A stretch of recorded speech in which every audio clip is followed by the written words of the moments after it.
You go down one path and it's wrong. And you have to come back and you have to take another path.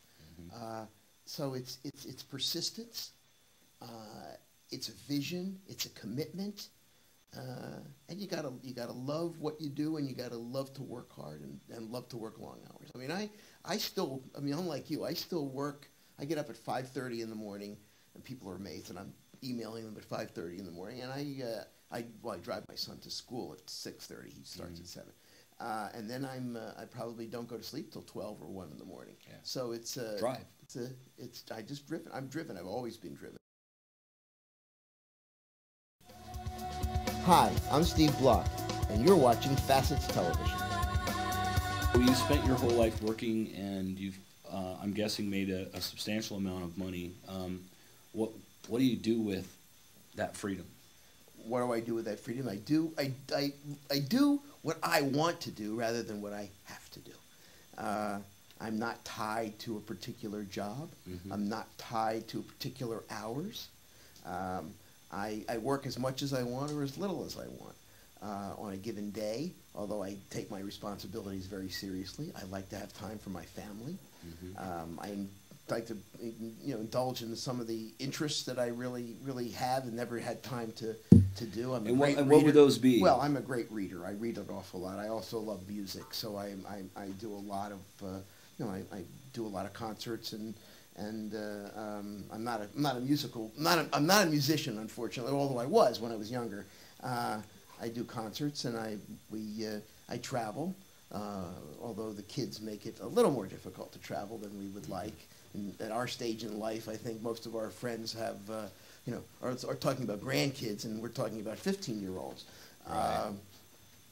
But wouldn't trade it for anything. As a matter of fact, I think that having kids when you're older keeps you younger. I mean, I can talk to my kids' friends about their music, and my contemporaries look at me and say, "What are you talking about?" Yeah. So it's really interesting. That's a lot of fun too. But I love to do what I do. I guess, and one of my passions, I mean, my real passion today, and my wife says, "You only have 2 arms. Why do you have this passion?" Is watches. I mean, I've been collecting watches for 20 years, and I have some unusual ones and some rather expensive ones as well. But it's a joy to me. I trade them. I consign them. I buy new ones. So it's a bit of a challenge because you are whenever you're investing in a new piece, and watch is an investment. I mean, it really is, and you want to be smart in the way you do it. But you should never go in. It's like real estate, right? Your house, to me, I know you're not buying your house. At least in my philosophy is something for the purpose of selling it 10 years later at a big profit. You're buying it because you want it. You buy it because you want to live in it. Right. And I buy a watch because I love it, and I want to wear it, and I want to enjoy it. We are here in Manhattan Beach, California with Mr. Stephen Block, and today we're going to look at some more facets of Stephen's life. Stephen, thank you for having us in your home today. I have to say, I was immediately struck by the artwork, some of it behind us and the pictures here, and I'd like you to kind of tell us a little bit about that. Is it a hobby of yours? Or? It's a passion of mine. I mean, I love art. I've been collecting for probably 25 years, and I have some favorite artists that I particularly like, very modern art for the most part. I don't know, I guess it started in the 70s when I was going a lot to Switzerland on business. As a lawyer, I represented a fascinating client who lived in Switzerland, who was an art dealer and who was selling fraudulent, phony art painted by a very well-known art forger on the island of Ibiza, one of the Balearics, and a fellow named Clifford Irving, who later wrote a false biography, a made-up biography of Howard Hughes and went to jail for it, I remember seeing that. had written a book called Fake. Okay. And the book was about Dahori and his partner in crime, whose name was Fernand Legros. And Legros was a half French, half Egyptian, naturalized American citizen, who, when we were representing him, he had sued McGraw-Hill and Irving for libel and invasion of privacy. Okay. But when we represented him, for the most part, he was confined to the canton of Geneva in Switzerland. His passport had been revoked because there were 3 international warrants of arrest out for him. One from the French government, one from, actually 2 from the French government, one for selling fraudulent art at a show in Pontoise, which is in eastern France, and another from a very well-known Dallas philanthropist at the time. His name was Alger Meadows, I'll never forget it, to whom Legros had allegedly sold phony art. Of course, Legros claimed he didn't sell any phony art. It was all real, or he didn't know. At some point it got switched. But the Irving book was very interesting. And the case didn't go anywhere at all until Irving wrote the book on Howard Hughes, which was, completely apocryphal. And of course, it gave new life to the claims this was made up in the Legros lawsuit. But anyway, we represented him. We used to go there very frequently to meet him, and he ultimately actually jumped his passport and escaped to Brazil, where he ended up in jail. And then I had to call him one summer. I'll never forget. I had to call him one summer when I was in Dallas or Houston. I was working on another case in Houston.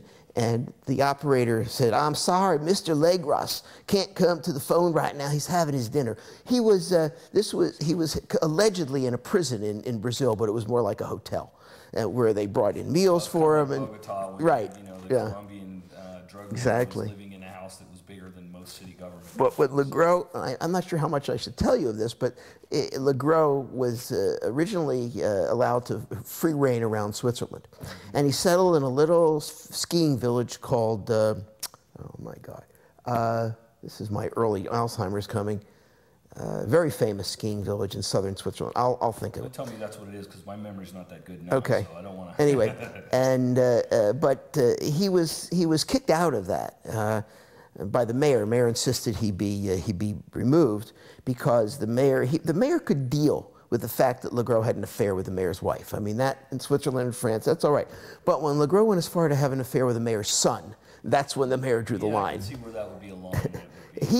When we represented him, he had 2 places in the Geneva area. One was the top floor of the Intercontinental Hotel, from which he was periodically removed when various dignitaries came to stay, Elizabeth Taylor, Sophia Loren, I think the Sultan of Brunei, whatever it was. And he also had a house in a suburb.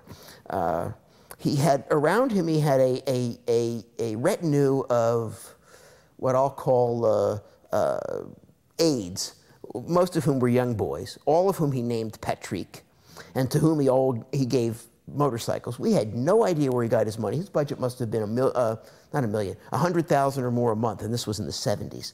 Wow. He claimed he got money from his Egyptian grandmother who had died, and that's how he got it.